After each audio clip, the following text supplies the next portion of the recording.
Exclusive. Isa sa mga suspect sa pagpatay sa car dealer na si Benson Evangelista, arestado sa operasyon ng NBI at ng programang investigador.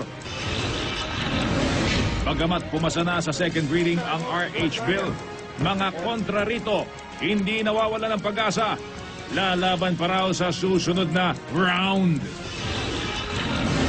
Ilang pang namatay dahil sa bagyong Pablo. Na-recover ng mga Koreanong rescuer sa Compostela Valley.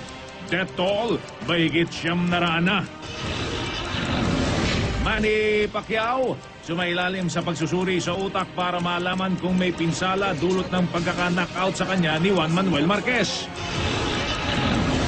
Estudyante sa Mandaluyong, namatay sa hindi pa matukoy na sakit.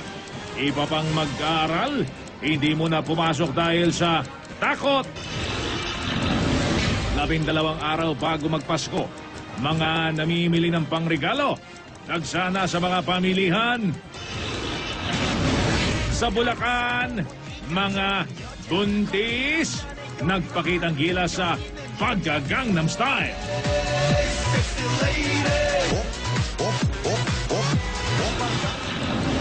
At Mark Heras at Ina Asistio, magpapakasal na nga ba?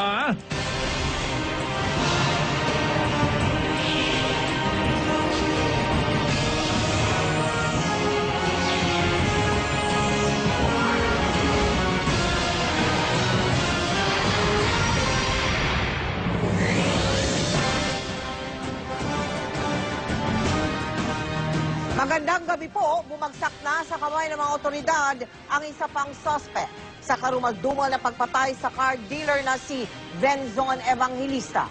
Kung inyo pong matatandaan, Enero noong nakaraang taon nang matagpuan ang sinunog na labi ni Benson sa Cabanatuan sa Nueva Ecija. At sa tulong ng impormasyong ipinagkatiwala sa programang investigador na tunto ng suspect at kanina ay inaresto siya ng NBI.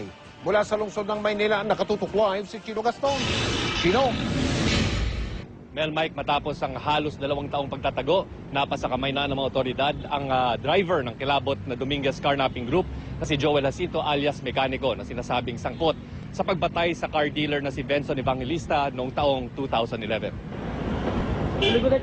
Taong 2011 ang pumutok ang modus ng hinihinalang Carnapping Group ng Susunod, 2 Pilipinong pasahero na huling gumagamit ng peking US visa. Ang Bureau of Immigration at ang US Embassy nagbabalalaban sa sindikato.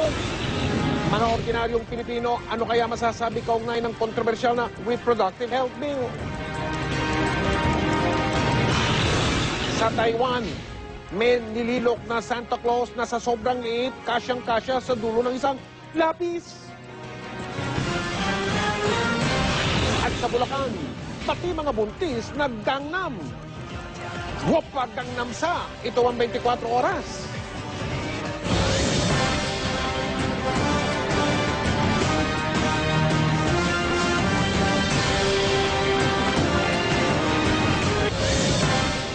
Susunod, sa bansang Argentina, Fans Day ng isang koponan ng soccer na uwi sa gulo.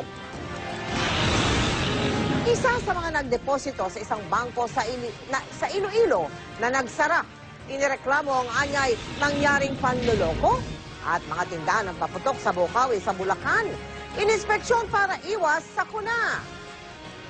Tutukan lahat ng yan dito sa 24 oras. Abangan, depositor ng nagsarang rural bank sa Iloilo, inireklamo ang anyay nangyaring panloloko. Mga high school students sa Makati nagtagisan sa Christmas Chorale Competition.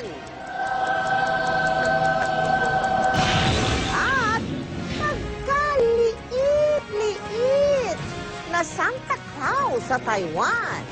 Tunghayan. Susunod na yan dito sa 24 oras. Susunod, ilang buntis sa Bulacan, umindak sa Gangnam Style para sa kanilang ehersisyo.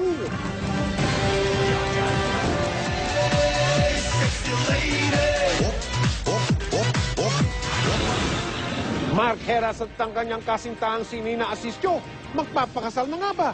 Tututukan natin sa pagpapatuloy ng 24 oras.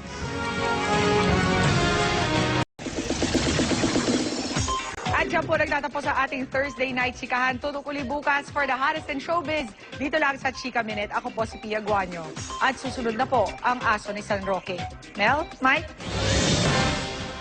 Salamat, Pia. At yan po ang mga balitang aming tinutukan sa nakalipas sa 24 oras. Maraming salamat sa inyong pagtitiwala. 12 araw na lamang at Pasko na. Handang-handa na ang aming mga regalo. Pati kay Pia, handa na rin. Lang, Scarlett? Uy, on the 12th days of Christmas, ha? 12 araw. Ang ganda, no? Mula sa tahanan ng katotohanan, ako po si Mel Tiangco. Ako po si Mike Enriquez. Ito ang GMA. Walang kinikilingan, walang pinoprotektahan. Walang kasinungalingan, serbisyong totoo lamang. At dahil hindi natutulog ang balita, Nakatutok kami 24 oras.